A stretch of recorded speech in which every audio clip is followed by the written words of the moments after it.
กันมาจากเท่านั้นแหละคือการเป็นผีพังเสียงในโทรศัพท์มาให้เชลทุกวันนี้แล้วมันอะไรใช้ไม้เฮือนได้โนบานี่เฮ้ยโอ้ยไผ่คู่ใช้ลูกหนวดโอ้ย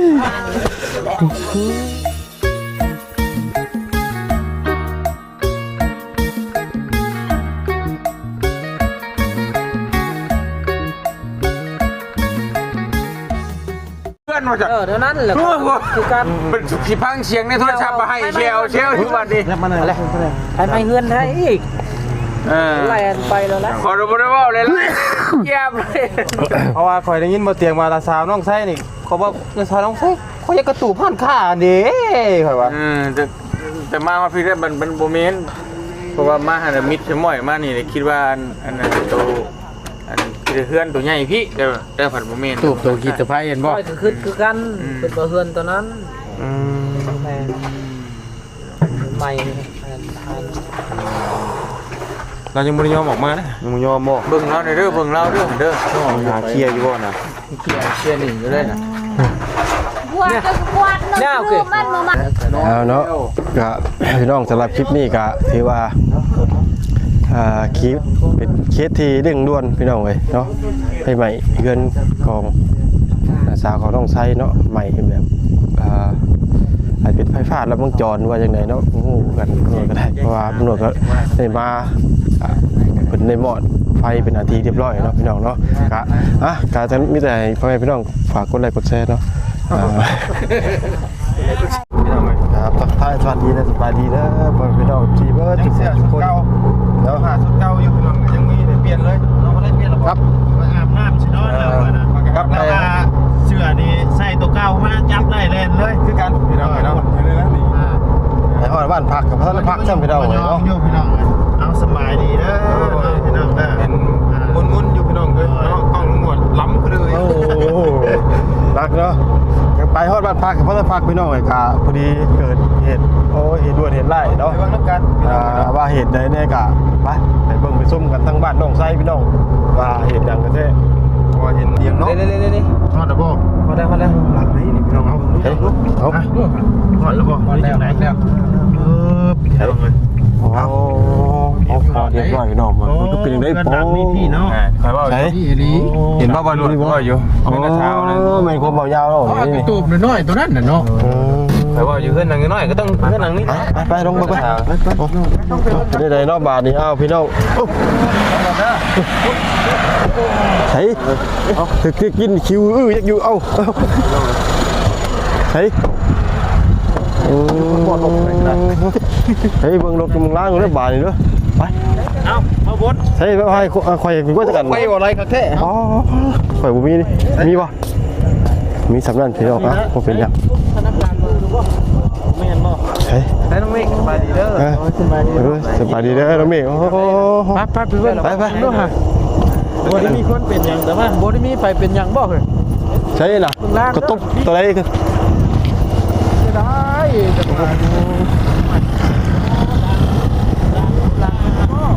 อ๋อว่าควันไฟบ่อนยังควันเอาอยู่เมนบ่อนอ่ะว้าวเอ้าสบายดีโอ้อ่ำคงโนบานี่เอาสบายดีเมื่อสบายดีเด้อเช้านี่แล้วเอาพัวแล้วกับปะนี่แล้วให้พอเบิ้งจะมาไปแล้วไปแล้วจะเข้าไปรถพวกไหนน้องมันเป็นยังใหม่นะแล้วข่อยกับไปสิโปนเขาพาลุงน้องใช่แล้วไปห้องหมอไปกับก็พ่อมันนี่แหละมาห้องหมอมันนี่โทรไปมาห้องไหนห้องใส่เหยียบมาเลยเถอะกันสวัสดีเด้อน้องไว้น้องใส่เนาะเครื่องอุปกรณ์ตัวให้เราสาวก็หมดเลยเป็นมันค่ามันได้มีอายุก็เนี่ยตู้เนี่ยอันนั้นแต่ว่าพ่อเบิ่งตู้แล้วนอนเราบ่ได้นอนยังบ่ได้นอนไปแต่มื้อไผเป็นหยังบ่ได้เลยมีแต่เครื่องของเสียหายเนาะใช่ผมจีนน้ำนอด มาวันนี้แล้ว ใช่ป่ะไปเบิ่ง อาบซักก็เลยบ่จักคำที่ว่า วางเลิกทันได้หมดทันได้รับคักนะโบราณ เฮ้ยนี่ปอทุทุ ตู้เซ่ตู้นั้นข้าวชานมากองหัวเต็มไปใหญ่อยู่เลยได้แล้ว มันปุ้ยทีนี้นี่ น้อยเนาะ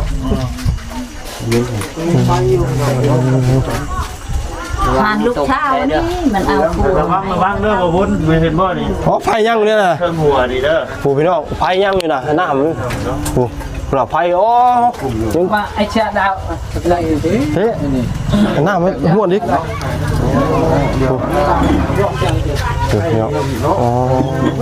ตัวพวกไฟยังแดง ไฟยังอยู่เนี่ยนะผู้ มันไฟควันอยู่ แม่นผู้เนาะอ้าวเริ่มเติมกระบุงทรงเซงขึ้นไว้นะฮะ น้องเอ้ยเอาหน้ามาอีกนะเพราะว่าน้ำมันน้ำมันน้ำเน็ตนะ ระวังแต่เศษขวดเด้อเศษขวดเอ็มร้อยพี่น้องเว้ยเนาะ เอาหน้ามาฮอตดิ่งไงไฟยังอยู่นะ อัน บุรีไปเป็นยังบ่คนนั่น ถ้าเข้าไปมันเศษขวดเนาะ เป็นยังบ่ หลาย มาตู้ พูดไปทายอยู่ป่าผม โอ้ เขาแต่ว่าประตูไอ้ตังว่าไปส่งน้ำพอดีแต่มันแตกตุ่มมาเดียวนะไม่ว่าอะไรทุกโดนไปแล้วช็อตไอ้นั่นละต้มช็อตเดียวบึ้มเลย ใช่มาโทรมาซอยแน่ละบ่าวว่าจันให้ปึกปีดันมาตุน มันเป็นบ้านบ้านชอยเลย ทำใจเย็นๆนี่แหละเห็น ได้เอาอะไร อะไรชื่อโล ใช่ติดตาม เย็นเนาะ เจ๊ใครก็ได้เลยเดี๋ยวจะว่ากันที่หลังนะเป็นมันบุบพอเดียวเลยพี่น้องเนาะมันเบียงเล่นมากกันยังแต่มันชันอยู่แต่มันจะยับไปเลย ในหัวไป กำลังกดน้ำว่าเห็ดอย่างบ่ทันเลยบาทเดียวเพราะว่ามันมีน้ำมันผมมันพืชมันมีน้ำมันจักน้ำมันอย่างไรหันค่าเห็นน้ำมันพืชน้ำมันปีแล้วเนาะจักน้ำมันอย่าง โครงการนั่นเปิดเอาไว้สุดท้ายก็มา ตั้งใจกันเนาะมันจะเกิดแต่เห็นได้จ้ะเราไปยิ้มเป็นลายคน ทำใจเยอะนะเนาะ อันนี้นี่คือเราอยู่คนเดียวบ่ ดู อยู่ก็ต้องมีผัว แล้วเจ้ามาขายอยู่นี่แหละอยู่แหละแล้วจังว่านี่เจ้ามือนอนใช่กัน เมื่อผัว มานอนอยู่บ้านผัว เราได้เรา แหละให้พ่อนอนเผาอยู่นี่ให้ผู้เฒ่าน้องชายน่ะนอนเผาอยู่นี่แต่ว่าจังว่าที่มันตึ้มน่ะเราไปเผาน้ำ ประตู ตู้น้ำนอน ตู้นี่เลยตู้นี่นี่ ถ้าเราไปอยู่ถ้าเราไปเข้าห้องน้ำนี่อันตรายนี่ จะชิ้นไหนอีก เนาะ เงินพบโบทันอีกจังเลย ยังโชคดีแล้วที่เรา ดีอยู่ ยัง เท่าใช่ เนาะ กระเปกระปะคำคืนพุ้ย อุปกรณ์ตัดเย็บเครื่องแบบให้เขาเช่าแต่งงานก็มัดเลย มีเจ้าว่าเมื่อนั้นบ่ แต่เรืองานดอกมีเล็กๆน้อยๆมันเขามาเช่าอยู่นี่ เอา สบายดีทั้งมาเตียงเนาะ บ่เจ้าว่าอยู่ในน่ะ เรียบร้อยได้ เบิ่งได้เห็นยังมีได้ไปนะเพราะอย่ามันลุลงมันพุ่งนะมันเราก็นั่งนั่นให้ก็คือกันนี่ก็ได้เบิ่งบอกเราในเด้อลุง ไปบุมีไพ่คนเลยบอกว่าข่าวเศษขวดแตกลายเฮ้ย น้องจะบอกอันเป็นน้องว่าบุญคงบ่น้องกระเทศนี่บ่ เมน ทานของ น้อง คอย สาว เลย แล้ว เปิด อันนี้คนนี้เอาตัวให้ประตูอยู่ให้ประตูเข้า ใช้เบื้องบานนี่ เครื่องแต่งงานเข้าไม่เข้าแล้ว อ๋อ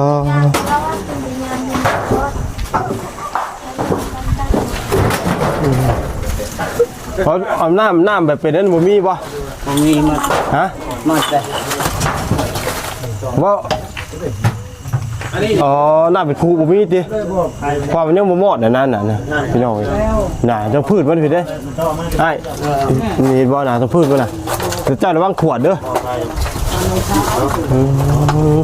ใช่นี่ ให้พอเบิ้ง อ๋อพี่น้อง แต่ว่าห้ามีก็เปิดขายอยู่โน่เชื่อก็ขายเชื่อก็ ใช่ ได้ เนา ขาย ะใช่เนาะ เป็น เฮ้ยจะเคลียร์ลงมามีน้ำแล้วเนาะก็คืนพี่น้องเลยตอนนี้กับ10 โมงเลยพี่น้องเลยเนาะเพราะว่าตำรวจจะเมื่อบ้าน ดาวกระจก เมื่อพักเมื่อห้องพักของนั่นแหละเมื่อแต่กับตอนได้พักช่ำดอกเนาะ เบิ่งเด้อไอ้มันมีหยังเอาได้ดอก แม่น มีแต่ว่าหม้อแต่ไฟมันดับสิเนาะโน้บ่มือกดเสียดสบายได้บ่เตียงเด้อบ่ดีเด้อระวังเด้อคือแปรคือเจ้านะตุ๊บบ่ได้ที เพิ่นคือ ไม่เฮือนนี่ ท่านว่ายังดีตรงที่ว่าประตูแล้วตอนมันเกิดเหตุนี่เนาะ อันนั้น แต่บ่ใช่ น้องชัยเพิ่นก็ยัง เรื่องมากบ่ ตอนเหตุการณ์อยู่ ทำใจ เกิดกับ เลย ฮู้บ่ ย่านว่าพอนอนอยู่นี่ครบบ่ทัน เขาว่าให้ได้ไฟไหม เจ้าบ่เห็น ตู้ได้เนาะ เขาอยู่ กลางวัน ได้ยินแต่ซาวมอนห้องว่าจะแน่ไฟไหม้แล้วเขาก็ว่าเขาก็ไม่เห็นแล้วแต่เบิ่งไม่เห็นเลยจ้ะ อืม แหละนะ เรา คน ไม่ ไป ยอมเลยบริของน้ำเราเป็นป้าเหรออันเดียวกันเลยเป็นไทยเก่า ไม่เห็นเลยเด้ เนาะ ถ้าชาแบบสุภาพเลยเป็นไทย เนาะ ไปเที่ยวยังก็ยาไทยเบาไทย จากไฟลัดวงไฟลัดวงจร เจ้านอนนินจะ รัก เป็น มัน อะไร ก็ นะ จะคอยยักษ์ ไม่ อันยังโชคดีมองที่ว่าทั้งประตูเพิ่นปกติเพิ่นประตูนอนนี่แม่นบ่ น้อยนอนเขาเครื่องมาจ้ะ ถือว่าตอนดึกเนี่ยก็เลยเนาะตอนดึกนอนกำลังรับกำลังงวด แต่ที่นี่ประตูเพิ่นไปเข้าห้องน้ำให้น้องเว้ย เป็นนิจภาพ ถ้าว่าประตูบ่เข้าห้องน้ำก่อนนี่ถ้าเกิดเหตุตอนที่ว่าประตูอยู่นี่ เชื่อมเลย บ่ฮู้ว่าจักสิเป็นจังไดเนาะพี่น้องเพราะว่าสภาพผู้เฒ่าพี่น้อง นั่งอยู่ห้องโมพาลุง อันเป็นคือได้ใช้บ่เตียง จากแล้วยังจะได้กวดช่ำอะไรกันยังไม่ได้กวดอยู่ ปักมาพี่ก่อน ทิพย์เลยตรงนี้แล้ว เด็กเราเลย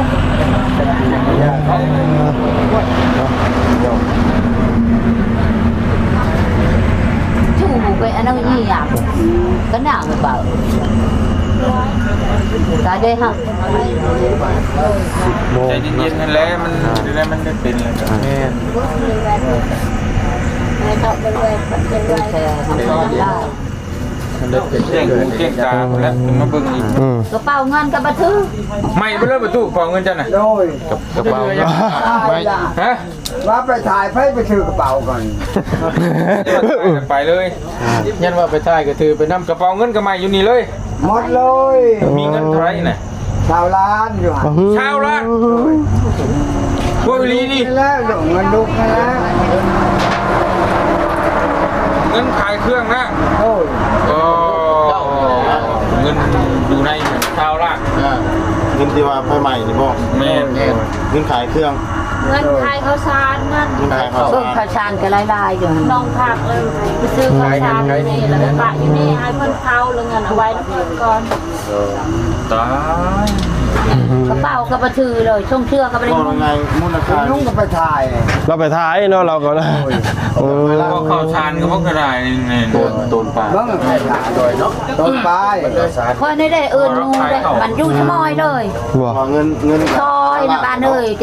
là bạn dù ห nè มดเลย นั่น นอนมื มื อ อ ชื่อไม่ชอบหมดเลย คือง่ายทรัพย์สิน ทับอยู่หันเลย โดยอยู่ในกระเป๋าเงินมัน ว่าง่ายทรัพย์สินหายสาบสูญเป็นอภัยมื้อนี้เนาะ thành nó trong chuối nhẹ này nhẹ đời này ยังบ่ซ้ำไฟใหม่ ô nó chuối đấy อืม thì cái đạo liều vào chợ ไว้เลยไว้นี่นะ ยิ่ง เป็นนี่ ไว้ถ้าเฮาเมื่อกับค่ำเลยเนาะ นี่นั่นเลยเนาะ ถ้าเมื่อกับค่ำเนี่ยมืดเลย เอาเข้ามาบ่ทันใช่ อืม พอดีใส่เข้ามากับเมียเข้ามา ห้อ ว่า งให้พวก chỗ nặng đỡ ôi ก็ไม่ได้ เพิ่นมียาดม ใช้ดมแล้วต้องใช้ดิต้องใช้ดิ อย่าลมบ่เบิ่งกันนะ จุกไหม มีถือไว้นำอยู่บ่ ยัง คือก็หมายเงิน มินาบาทล่ม ตู้เป็นตู้นะเนาะเมียนว่าจะว่าของนะว่าง่ายคือ ล่มที่นี่บ่อยล่ะ เดี๋ยวเว้นเลยลูกมาขายนะกลางคืนเนี่ยให้เรา เจ็บบ่ล่ะ ông đi tay để chào đâu anh mày รุ่นแบบเปียกๆเนาะ tay để thử hùa đây kia này แต่ก่อนคนขายละให้มันไม่จะลืมให้มัน ก็ เป็นลมเลยเราเลย อืม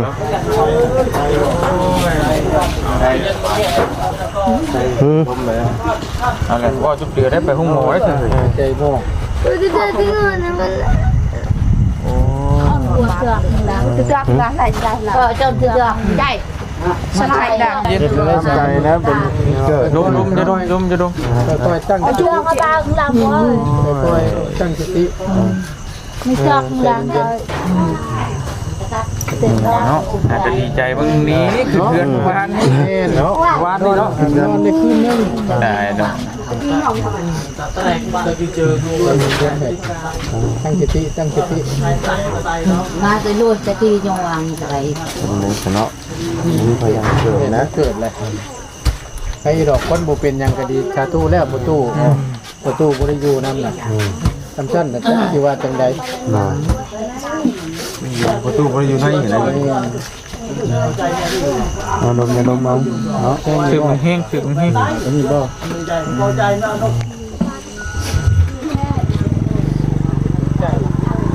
อย่างนี้แต่มันทันได้ดึกนะแน่นอน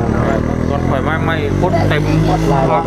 เต็มหมดเลย นี่เพิ่นแยกเงือแล้วนี่ เงินแล้วนี่นะ เพราะว่ามัน นับแล้ว คุมคณะการอยู่เลยนี่ ที่สิลุกแบบบุบบ้ามเลยนะเนาะ ผมก็เลยแหละคนชาวบ้านก็หมดบ้านท้องบ้านพุ่นมาเมื่อจอยแต่ว่าบ่ได้ น้ำบ่ทันนะเนาะทันน้ำหนองนี่ก็ต้นเหงบ่ตักบ่บ่มจะเฮ็ดยังบ่ถึกเลยนะ บ่มีไฟจูดบ่มีหยังเป็นน้ำไฟ เป็นน้ำไผ่เนาะ โอ้ยไฟฟ้าอันแหละรัดว่ารัดวงจร เพราะว่าเฮ็ดอยู่เฮ็ดกินบ่ได้เฮ็ดอยู่นี่เด้อเนาะ ก็ไผสิได้เฮ็ดหยังทานลาวคนลาวมาอยู่บ้านพุ่นมีแต่เราพักให้พ่อเบิ่ง เพราะว่าเว้าง่ายไฟฟ้าต่อมาแหละมันบ่ได้มีอันตัวตัดตัวหยัง แม่นมันบ่ได้มีซิติคัทแล้วก็อีกอย่างนี่ชายมันจะสิเป็นแบบใด สาย มันจะชายมันผุมันพังถึงนั่นก็มัดชั่วบ่ได้สิไฟน่ะ เรียบร้อยแล้วนะไว้ ตัวนี้ เพราะว่า แต่ ไฟ ลาย นี่ต่อมาแต่เฮือนเจ้าพุ่นเนาะ โดยได้ต่อมาถึงไหนใหญ่พุ่นแม่ โชคดีหรือโชคดีคือพอตู้เราไปท้องน้ำ แม่ ถ้าเรานอนอยู่หั่นสมมุติว่าคิดภาพตอนดึกๆเรากำลังนอนรับหันตุ่มมาบาดเดียวหั่นโอ้ยบ่ทัน คนนอนบ่จักทางออกเลยเนาะ โอ้ย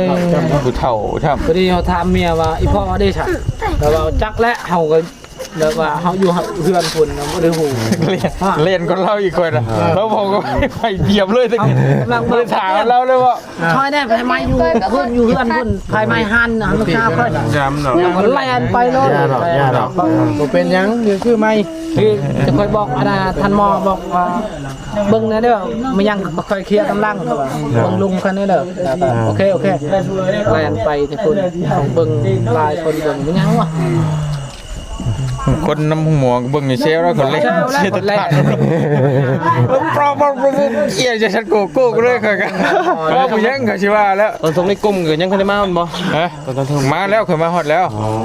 เคยมาฮอดแล้วมาฮอดถึงเติบแล้วเนี่ยก็จังเล่นแบบโทรศัพท์ตัวลืมมาโทรศัพท์นั่นอยู่ในรถผม ทำใจเด้อเนาะ อดทนนั่นแหละล่ะเห็นอะไรมันเป็นบ่เป็นยังเดี๋ยวจังช่วยหาทางช่วยกันเบิ่งกัน ก็ยิงไปก็ไม่หมด โอ้บ่เป็นหยังเนาะ เป็นยังล่ะเรื่องทีเป็นยัง ได้ก็คือไม่ของนอกกาย คนบ่เป็นหยังก็ดีแล้ว ไปแล้วก็จังหาจังเบิ่งช่วยกันผู้จังกะชีผู้ละเพนสองเพนจังว่ากันเป็นยังดอกแต่ว่าเครื่องข้างเครื่องขายแล้วจริงๆมันเนาะ ดีประเมินราคาได้บ่ ได้เพิ่นก็บ่ตั้งแล้วอยู่นี่นะได้เราก็เอาครัวแล้วได้ตั้ง เงินอยู่ประมาณเท่าไหร่เงินประเมินได้บ่ เงินเอาไว้ให้พ่อ ข้าวละ ข้าวราดขายเด้ เฉพาะเงินน่ะ20ล้าน ของเงินสดเนาะมูลค่ามันคือมีมันยังลายนึงแหละปงนั่นท่านได้ขายบ่นั่นน่ะตัวมันใหม่น่ะอันนั้นขวดM100ยังก็มันปงใหม่เลย ใหม่หมดเลยเนาะ แต่งงานเขามาเช่าแล้วนะ แล้วได้ตัดยิบบ่ แต่ว่างานเล็กๆน้อยๆแถวในหมู่บ้านนี่นะ สมิธแล้วเนาะแล้ววันนี้เพิ่น แล้วเอาผัว แม่นเพิ่นคือว่าทางโครงการเพิ่นช่วยมานำบ่ เราก็บอกไอ้พ่อว่าเบิ่งเลยเด้อทายมาแล้วจับเพื่อนกัน แสดงว่าเพิ่นเอาว่าไงคือได้ลูกได้ผัวอะไรไปอยู่น้ำผัวอะไรสิมกเอาห้านนี่ให้พ่อให้มีเบิ่งนั่นเนาะ แม่ พอเบิ่งก่อน ให้พ่อเบิ่ง ถ้าได้ทุนแล้วจังสิมาไปตั้งอยู่พุ่นก็ สิเฮ็ดห้านใหม่ เครื่องทองก็ยังขายอยู่นี่ ขายอยู่ในค้าก็ต้องค้า เนาะ เป็นอย่างนี้เนาะบ้านเมืองเฮาเดี๋ยวนี้มันให้ลาย ช่องลักแล้วไม่บ้านเฮาเพื่อนเฮาแล้วเพื่อนในเช้าลังนึง จะเฮือนเพิ่นหลังนึงเลย รถเด้อบ้างเด้อ จังหน่อยซอยเอาหันเก่าอีกแล้วโคแห้งอีกแหละ ตายแล้วผมไปนอนเลย วัดเอานะเนาะเฮ็ดได้จ้ะเป็นนะ เอาอดเอาให้ได้ซะทำใจแล้วเฮ้ย มีพยายามเกิดเนาะ เป็นยัง บ่มีแล้วพยายามมันเกิด โชคดีแต่ว่าประตูเราห้องแหละ ไม่ได้พยายามมอดไฟได้มา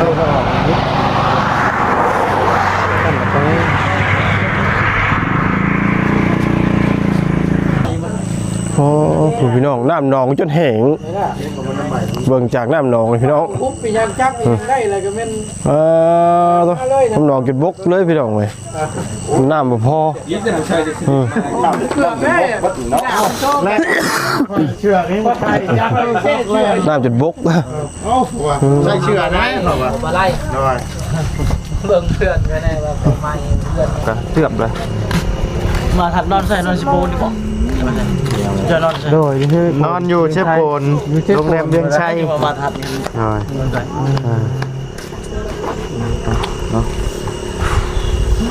เอาสู้นะเนาะมีแต่ว่าสู้ๆเนาะอันนี้ก็รถจักรอยู่มาจากนี่บ่นี่ จอดอยู่ข้างนะ อยากโยมมาตะนี้ รถจักรใช่น่ะอันนี้คือใหม่บ่ บุใหม่กับบุขี่บ่ได้แล้วบุเดียว สายพุทธเลยรถหนาวเลย มันแบบมันใหม่มันรวบนะไฟรวบ อ๋อนี่มันทำนองเหมือนซุกออกมาบ่อยนะ แมนมันอยู่นอกนี่นะมันรวบใครบ่ เอาไว้อยู่ รวบ รถเจ้าบ่นี่กะ รถท้อง ยิงกาโยนตีนึงใหม่ มันรวบมันนั่งขามีน้ำหมอกของมันเลย แม่นน้ำมันรถจักร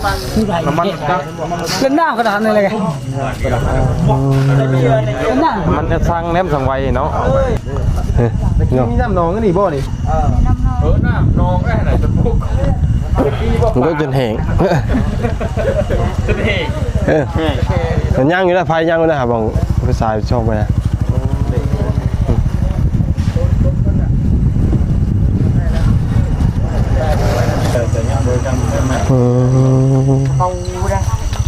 ตัวพี่น้องเลยเห็นไหมตู้มันเข้าไป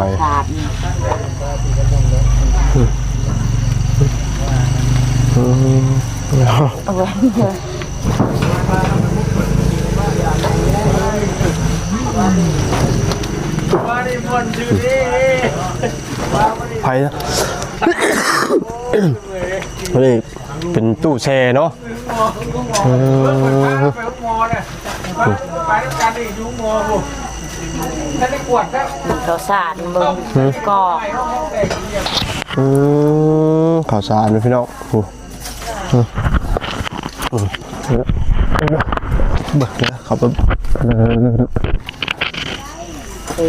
รถทีบก็หมดใหม่ เราเทเปื่อยเลย มันคือข่าวสารเด้อพี่น้องเลยเด้อ ในตาที่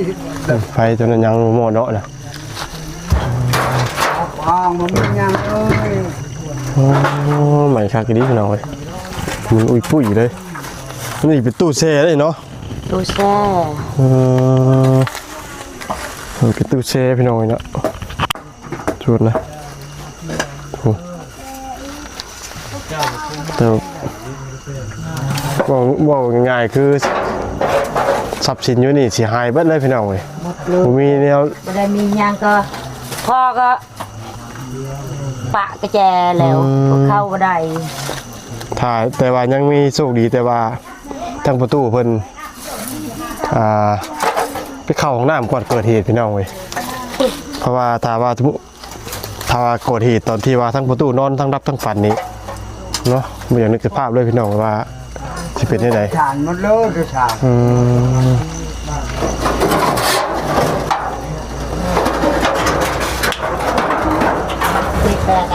ก็มันก็กลับมาคืนพี่น้องเว้ยมืดแน่นบ่เห็นแน่นุ่งหนวดกับบุคคลมีไฟเนาะไฟโคมนี่พี่น้องเว้ย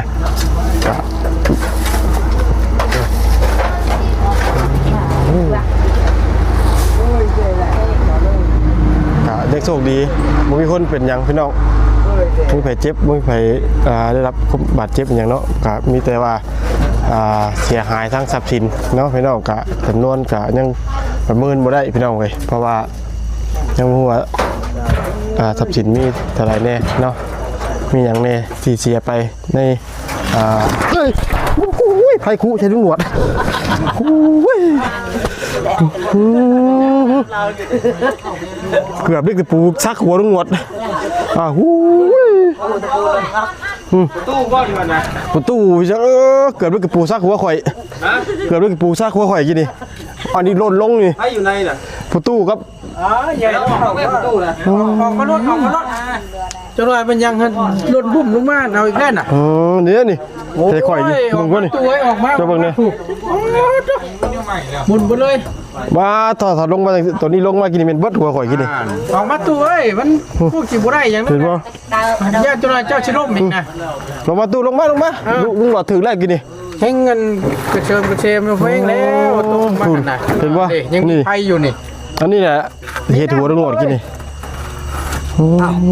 มามอดอีกเนี่ยลุงหนวดได้ เดี๋ยวเบิ่งลุงหนวดไม่ไหวลุงหนวดถึกเจ็บแล้ว พาแกหมด